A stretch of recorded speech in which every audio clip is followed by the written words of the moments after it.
Welcome to another Riding with Styles episode. Have some crazy riders to start this ride off. Wow. Um, it's nothing like starting off the week after a win. Uh, Very good win for us.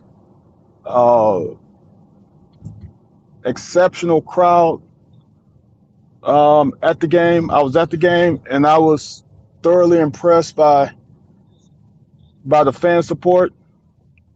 I was When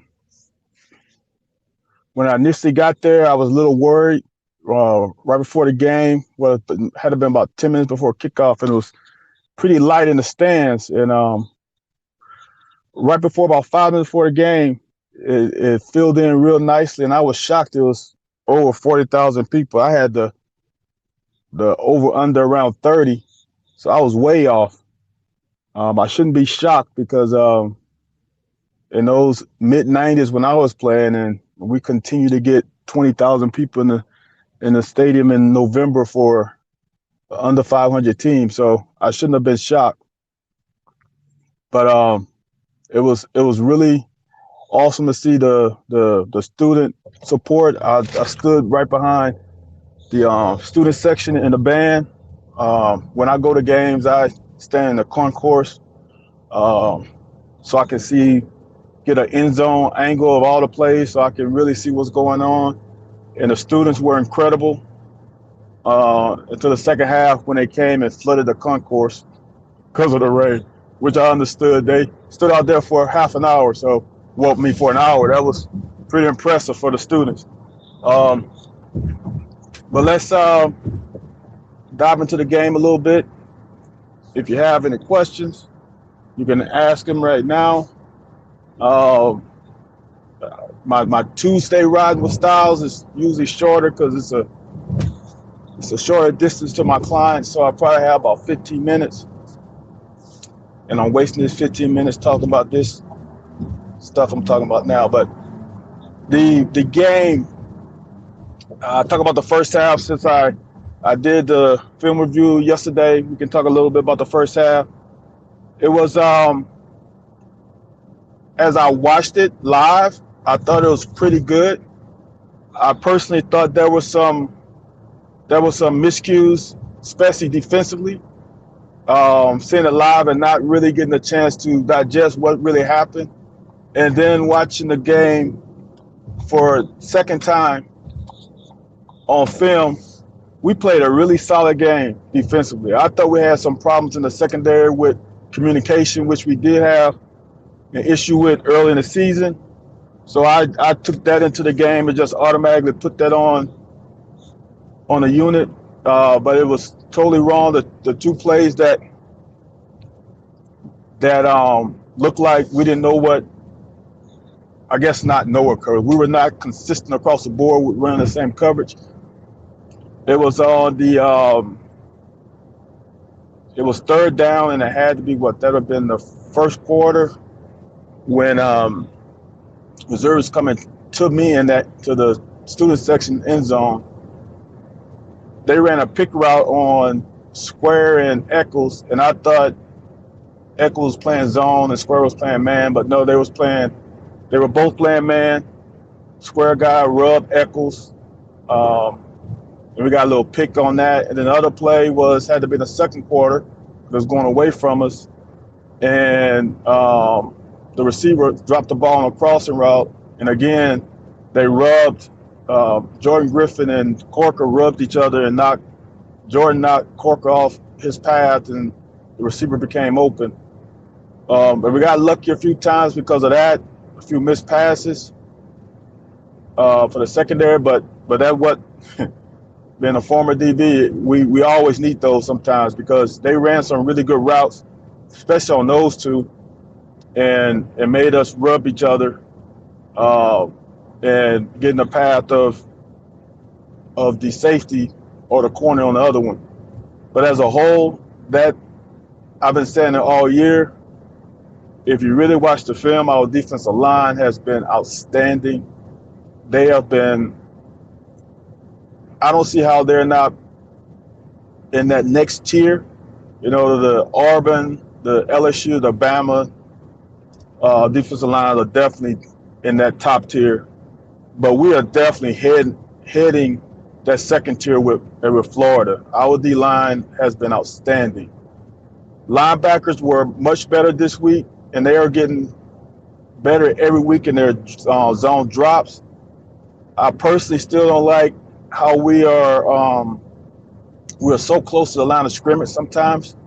I like to keep a little space between them and the defensive line because our defensive line are definitely keeping their feet clean. But sometimes we are so aggressive and we run up on the back of our defensive linemen. But as a whole, they play outstanding. The secondary, I'm going to give me the props on this one, which I know I shouldn't. I know it's the coaches. But their run support and their fits in the run support, especially the corner. Echols came in twice, as I recall, in the first half. It fit nicely when the receiver, he was in the zone, cracked on the safety. He filled in nice to minimize run gains. And as a corner, if you can come up and keep that running play to 2 yards or less, that's outstanding. If you can keep it to 4, that's really, really good. But if you can keep it to 2 or less, that's outstanding. And Echols did that twice. Got him into 2nd and 8. Still got to improve on Jordan Griffin a little bit with his tackling. 2 weeks in a row, his missed tackles led to a big game. Last week against Swift, and this week, I can't remember the other back. It wasn't Roundtree. It was the other little back they had, number 1, that led to a big game. The touchdown play was, well, I haven't gotten to that. That's second half. But as a whole, the D played outstanding. I got a question from one of my followers about the UT game. Honestly, I'm not going to comment too much on the UT game right now. I have a little bit, but I haven't watched Tennessee enough this year consistently to really give a honest assessment on how I feel about it. I've seen some highlights, and this week, if I don't watch the game, I don't look at the score because the score can be very misleading. Even the yardage can be very misleading. What I look at right off the bat is I look at field position and how they scored. And honestly, it seems like UT is still having struggles on offense.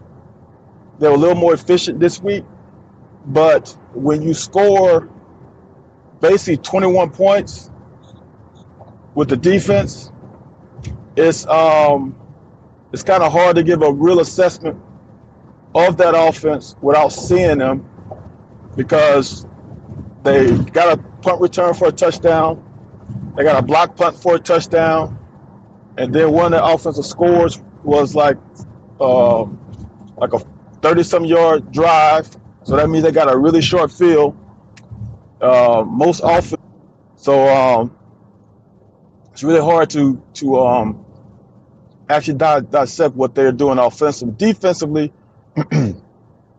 Helinski still had 300-some yards passing, and it seemed like, I don't know if, I can't remember the kids, I'm going to pronounce it right, the Dowdle kid, the running back for South Carolina. It seemed like he didn't get any action last week, and he's by far their best running back. Feaster is their change-up, bigger running back, and it seemed like they didn't ground and pound him like I thought they would. And one reason for that is probably because they got behind in the game. So let me watch a few halves this week of UT in their last 3 games. Then I can have a real good assessment of how I feel about our game. But from our standpoint, without watching them, I don't see how we lose this game at home.